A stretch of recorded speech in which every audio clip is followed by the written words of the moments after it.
felt like doing something a little bit different this time, and give a short video update. It's a little bit easier to listen and watch instead of just read. But I've been here for about 203 days here in South Africa, and when I look back on my time so far, I've been evaluating my time in kind of two ways.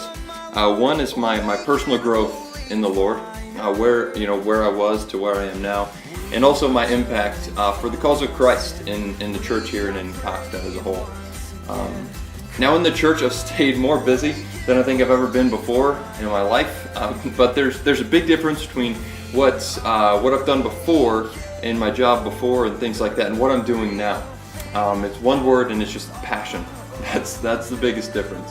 My passion for this church and the ministry in Kokstad makes the days fly by, staying busy working on any number of things. I was told a while back that as you get older, the days get longer, but the years get shorter.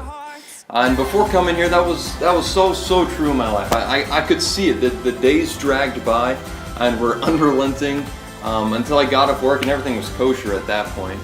But those 2.5 years were gone like that. Doing things you're passionate about in life as your life is so important, and I'm learning that so much here. I did things I was passionate about in my life back home. I mean, I served at Nevada Baptist in the youth and even taught Sunday school every week, which I loved. I hunted a lot, went shooting. I watched a lot of Cardinals baseball and Blues hockey and Packers football. I spent time with my friends and family, and I wouldn't trade those times for anything. So sure, I can do things passionate in my life, but being here, being in ministry full time, I'm doing something I'm passionate about as my life, not just in my life. God is showing me more and more that this is my calling in life. Now, since being here, I've had the opportunity to become versed in things I've never done before inside and outside of ministry. Since being here, I've been able to work on remodeling 6 different rooms in the church, including like 3 offices, the foyer, kitchen, sanctuary, and through those I learned how to properly mud and paint, tile, and grout, which I really hate, to be honest with you. Rewire various cables and sound equipment, carpet, seal cracks with silicone, none of which I've had really the opportunity to work specifically on. It did include a lot of trial and error in working on those. Now the youth ministry that we run, Awaken Student Ministries, is split into 2 groups, the older and the younger. We have the older on Wednesday nights, 13 to 18, younger on Friday nights, 9 to 12 years old. And just this last week, actually, we had the largest number of students attend. We had 18 on Wednesday and 20 on Friday, 38 total. So really cool to see that. But the room for growth is enormous. There are a lot of young people in this area that need to hear the message of Jesus Christ. I've been able to see their desire to learn and grow and share with those around them, and even have a young lady getting baptized this month. It's so encouraging for me, and an eye-opening reality that this is bigger than me.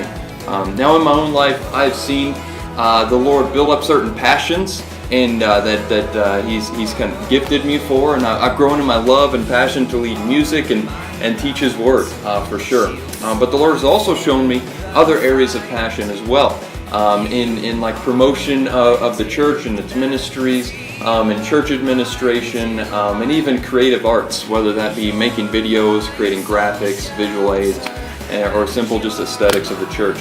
I look forward to seeing how God really uses these in my life going further. When you spend a lot of time away from your family, your best friends, your church family, when seasons are backwards and holidays don't feel the same, culture's different, things can get lonely, to be honest.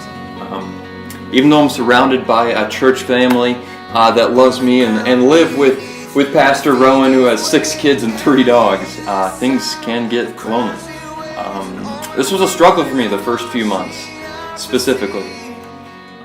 But this has driven me so much deeper in my personal relationship with the Lord. Even when it seems like no one's there and it's 100 degrees on Christmas, I know the Lord is there.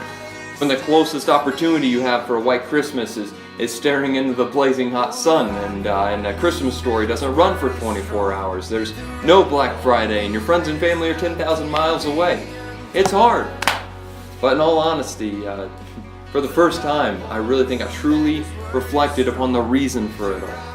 The reason being Jesus Christ and His birth. And He came for me.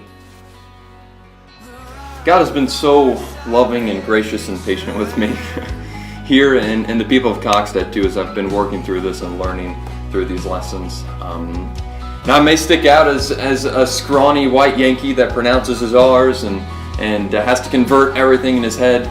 But that's the beauty of the gospel. This guy, these people are one in Christ. And that was my purpose in coming here, was to show them the unity found in Jesus. But I've learned really what that is from these people. Now I want to thank you, as I have a million times already, for your prayers, for your support, for your letters, for your Facebook messages and comments. Without you guys, I couldn't be here. So thank you, thank you, thank you. Miss everyone back home dearly, obviously, family. Miss and love you guys.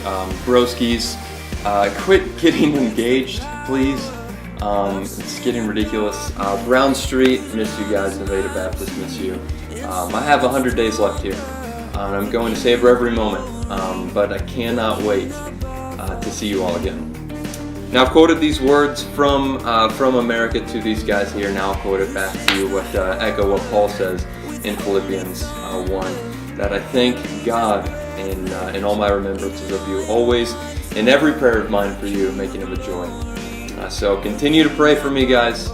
Continue to serve the King, and we'll see you all soon. This is amazing grace. This is unfailing love.